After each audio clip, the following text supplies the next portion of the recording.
무겁게 쪽지를 끌어 바로 앉혀도 몸을 가누지 못하고 한쪽으로 쓰러졌다. 민족과 조국을 팔아먹은 이 개돼지 같은 놈아, 너는 총살이야, 총살. 어렴풋이 꿈속에서 들려왔다. 그러나 그에게는 그 말도 아무런 반항을 일으키지 못했다. 시간이 얼마나 흘렀을까? 자기 앞자락에서 부스럭거리는 감촉과 금속성의 부닥거리는 소리를 듣고 어렴풋이 정신을 차렸다. 노란 털이 엉성한 손목이 시계줄을 끄르고 있다. 그는 반사적으로 앞자락의 시계주머니를 부둥켜쥐면서 손의 임자를 힐끗 쳐다보았다. 눈동자가 파란 중대가리 소련 병사가 시계줄을 거머쥔 채 이빨을 드러내고 희죽희죽 웃고 있다. 그는 두 손으로 있는 힘을 다해 양복 안주머니를 감싸쥐었다. 야본스키. 병사의 눈동자는 점점 노기를 띄어갔다. 아니 이것만은 그들의 대화는 서로 통하지 않는 대로 소나기와 눈동자의 대결은 그대로 지속되고 있다. 병사는 대빵만한 손으로 이인국 박사의 손을 뿌리치면서 시계를 채워냈다. 시계줄은 끊어져 고리가 달린 끝머리인 이인국 박사의 손끝에서 달랑거렸다. 병사는 밖으로 나가버렸다. 죽음과 시계. 이인국 박사는 토막난 푸념을 되풀이하고 있다. 양쪽 팔목에 팔뚝 시계를 둘씩이나 차고도 또 만족이 안 가 자기의 회중시계까지 앗아가는 그 병정의 모습을 머릿속에 똑똑히 되새겨갈 뿐이다. 감방 속은 빼곡히 잤다. 그러나 고참자와 신입자의 서열은 분명했다. 달포가 지나는 사이에 맨 안쪽 똥통 위에 자리 잡았던 이인국 박사는 3분지 이하의 지점으로 점차 승격되었다. 그는 하루 종일 말이 없었다. 범위 속에 섞여있던 감방 밀정이 출감된 다음 날부터 그 평만을 늘어놓던 축들이 불려나가 반송장이 되어들어왔지만 또 하루 이틀이 지나자 감방 속의 분위기는 여전히 불평과 음식 이야기로 소일되었다. 이인국 박사는 자기의 재상이라는 것을 폭로하기도 싫었지만 예전에 고등계 형사들에게서 실컷 얻어들은 지식이 야기되어 한구령이 지성명령이라는 신념을 일관하고 있었다. 그는 간밤에 출감한 학생이 내던지고 간 노어 회화책을 첫 장부터 곰곰이 뒤지고 있을 뿐이다. 등골이 쏘고 옆구리가 걸려온다. 이것으로 고질이 되는가 하는 생각이 없지 않다. 아침 저녁으로 기온이 사뭇 내려가고 있다. 아무리 체념한다면서도 초조감을 막을 길이 없다. 노어책을 읽으면서도 그의 청각은 늘 깜빵 속의 이야기를 놓치지 않고 있다. 그들이 예측하는 식대로의 중형으로 치른다면 자기의 재산은 너무도 어마어마하다. 양곡 조합의 쌀을 몰래 팔아먹은 것이 7년, 양민을 강제로 보국대에 동원했다는 것이 10년, 감정적인 직결이 아니라 법에 의한 처단이라고 내대지만 이 난리판국의 법이고 뭐시고 있을까? 마음에만 거슬리면 총살일 판인데 친일파, 민족의 반역자, 반일 투사 치료 거부, 일제의 간첩 행위, 이건 너무도 어마어마한 죄상이다. 취조할 때 나열하던 그대로 한다면 고작해야 무기징역 사형감일지도 모른다. 그는 방 안을 둘러보며 후 큰 숨을 내쉬었다. 처마 밑에 바짝 달라붙은 환기창에서 들이비치던 손수건만한 햇살이 참대처럼 길어졌다가 오리 실 만큼 가늘게 떨리며 사라졌다. 그 창살을 거저 아득히 보이는 가을 하늘이 있었던 지난 일을 한 덩어리로 읽어 휘몰아 오곤 했다. 가슴이 찌릿했다. 밖의 세계와는 영원한 단절이다. 그는 눈을 감았다. 마누라, 아들, 딸, 해숙, 누구누구. 그러다가 외곽계의 원로 이인국 박사에 이르자 목구멍이 타는 것 같았다. 그는 헛기침을 하고 침을 삼켰다. 그럼 어쩐단 말인가? 식민지 백성이 별 수 있었어? 날고 뛴들 소용이 있었느냐 말이야. 어느 놈은 일본 놈한테 아첨을 안 했어. 주는 떡을 안 먹은 놈이 바보지. 다 그 놈이었지. 이인국 박사는 자기 변명을 합리화시키고 나면 가슴이 좀 후련해 왔다. 거기다 어저께 최종 취조 장면에서 얻은 소련 고문관의 표정은 그에게 일로의 희망을 던져주는 것이 있었다. 물론 그것이 억지의 자유일지도 모른다고 생각되었지만 아마 스탠코프 소자라고 했지. 그 혹부리 장교 직업이 의사라고 했을 때 독토르 하고 고개를 기웃기던 순간의 표정. 그것이 무슨 기적의 예시 같기만 하였다. 이인국 박사는 신음소리에 놀라 눈을 떴다. 복도에 켜있는 엷은 전등 불빛이 쇳장살을 거쳐 방 안의 줄무늬를 놓으며 비쳐들어왔다. 그는 환기창 쪽을 올려다보았다. 아직도 동도 트지 않은 깜깜한 밤이다. 생똥 냄새가 코를 확 찌른다. 바짓가랑이 한쪽이 축축하다. 만져본 손을 코에 갖다 댔다. 구역질이 난다. 역시 똥냄새다. 옆에 누운 청년의 앓는 소리는 계속되고 있다. 찬찬히 눈여겨보았다. 청년의 궁둥이도 젖어 있다. 설상가 보다. 그는 살창문을 흔들며 교화소원을 고함쳐 불렀다. 뭐야?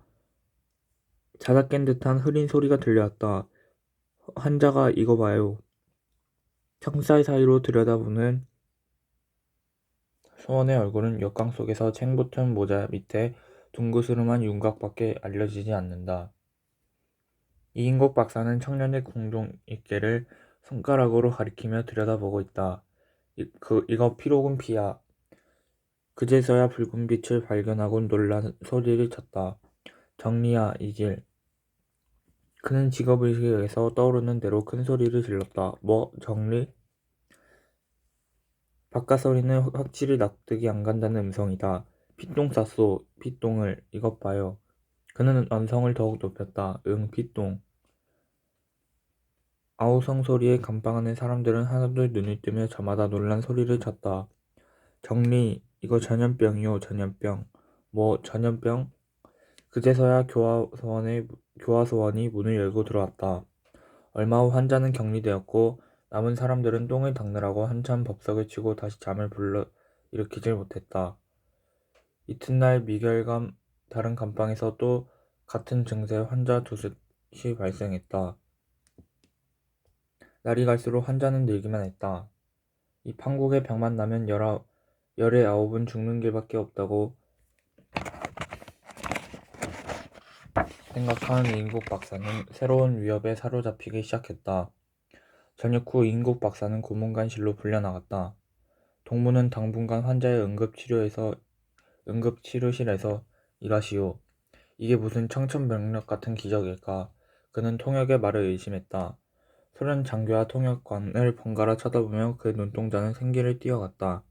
알겠소? 엥? 네. 다짐에 따라 이인국 박사는 기쁨을 억지로 감추며 평범한 어조로 대답했다. 글쎄 하늘이 무너져도 솟아날 구멍은 있다니까. 그는 아무 표정도 나타내지 않으려고 이를 악물었다. 죽어 넘어진 송장이 개 치우듯 꾸려져 나가는 것을 보고 이인국 박사는 꼭 자기 일같이만 느껴졌다. 의사, 이것이 나의 천직이다. 그는 몇 번이고 감격에 차 중얼거렸다. 그는 있는 힘을 다해 자기 담당의 환자를 치료했다. 이러한 일은 그의 실력이 혹부리 고문관의 유다른 관심을 끌게 한 계기를 만들어 주었다. 사상범을 옥사시킨 경우는 책임자에게 큰 문책이 온다는 것은 훨씬 후에야 그가 한 일이다. 소련 군의관에게 기술이 인정된 이인국 박사는 계속 병원에 근무하게 되었다. 그러나 죄상 처벌의 결말에 대하여 알 길이 없었다. 그는 이 절호의 기회를 최대한으로 활용하고 싶었다. 이제는 죽어도 한이 없을 것만 같았다. 어떻게 하여 이 보이지 않는 구속에서 완전히 벗어날 수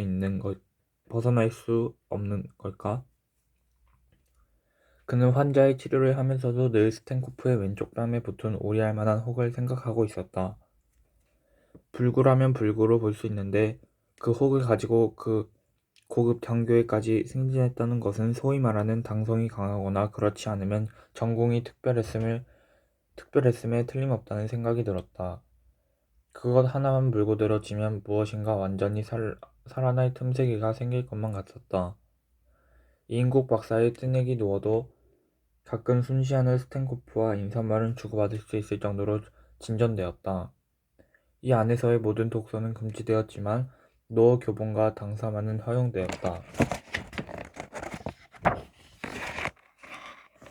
이인국 박사는 마치 생명의 열쇠나 되는 듯이 초보 노어책을 거의 암송하다시피 했다. 크리스마스를 전후하여 장교들의 주연이 베풀어지는 기회가 거듭되었다. 얼근이 주기를 띤 스탠코프가 순실을 돌았다. 이인국 박사는 오늘의 이 기회를 놓치지 않겠다고 마음먹었다. 수일 전 속은 장교 한 사람이 급성 맹장염이 터져 복막염으로 번졌다. 그 환자의 실을 뽑는 옆에 온 스탠코프에게 이인국 박사는 말 절반 손짓 절반으로 혹을 수술하겠다는 의사를 표명했다. 스탠코프는 하라쇼를 연발했다. 그 후 몇 번 통역을 사이에 두고 수술 계획에 대한 자세한 의사를 진술할 기회가 생겼다. 이인국 박사는 일본인 시장에 혹을 수술했던 일을 회상하면서 자신 있는 설복을 했다. 동경경웅 대학병원에서도 못하겠다는 것을 내가 거뜬히 해치우지 않았던가? 그는 혼자 머릿속에서 자문자답하면서 이번 일에 도박 같은 심정으로 생명을 걸었다. 소련 군 일관을 입회시키고 몇 차례 예비 진단이 치러졌다. 수술 일은 맞다. 이인국 박사는 손에 익은 자기 병원의 의료기재를 전부 운반하여 오게 했다. 군 일관 3사람이 보조하기로 했지만 집도는 이인국 박사 자신이 했다. 야전병원의 젊은 군의관들이란 그에게 있어서 한갓 풋내기로밖에 보이지 않았다. 그는 수술을 진행하는 동안 군의관들은 자기 집 조수 부리듯 했다. 집도 이후에 수술 때는 완전히 자기 전단 하에 왕국이라고 생각되었다. 그러나 아까 수술 직전에 사인한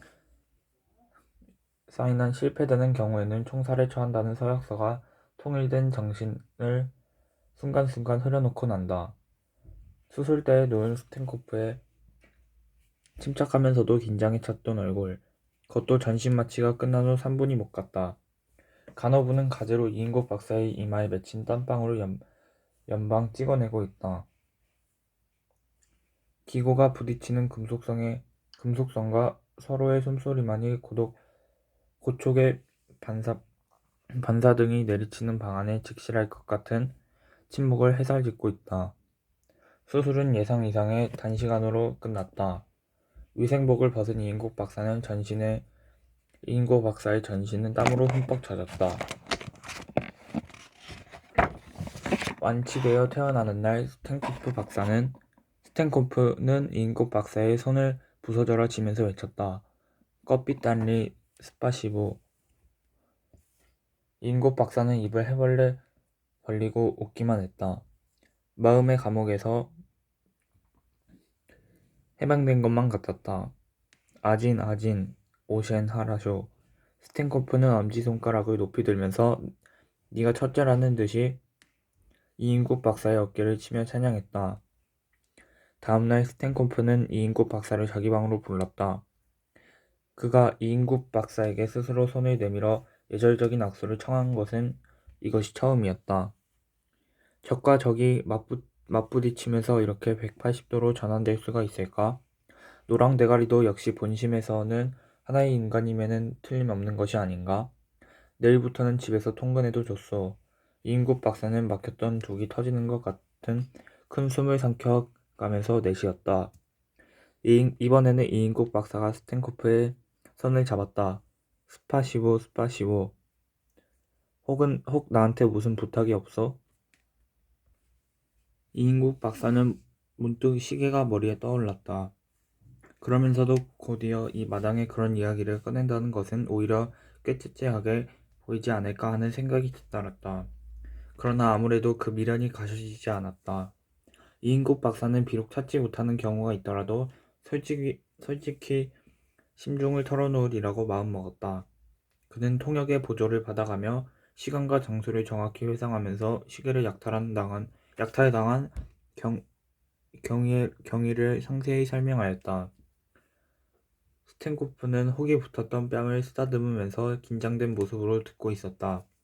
염려 없소, 독토르리. 위대한 붉은 군대가 그럴 리가 없소. 만약 있었다 하더라도 그것은 무슨 착각이었을 것이오. 내가 책임지고 찾도록 하겠소. 스탠코프의 얼굴에 결의를 띤 심각한 표정이 스쳐가는 것을 인국 박사는 똑바로 쳐다보았다. 공연한 말을 끄집어내어 일껏 잘 되어가는 일에 부스럼을 만드는 것은 아닐까? 그는 솟구치는 불안과 후회를 짓눌렀다. 안심하시오, 독토르리. 하하하. 스탠코프는 큰 웃음으로 넌지시 말끝을 막았다. 이인국 박사는 죽음 직전에서 풀려나 집으로 향하였다.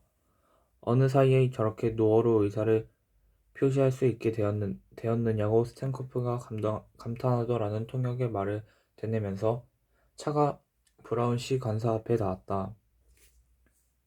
성조기를 보면서 이인국 박사는 그날의 적기와 돌려온 시계를 생각하고 있었다.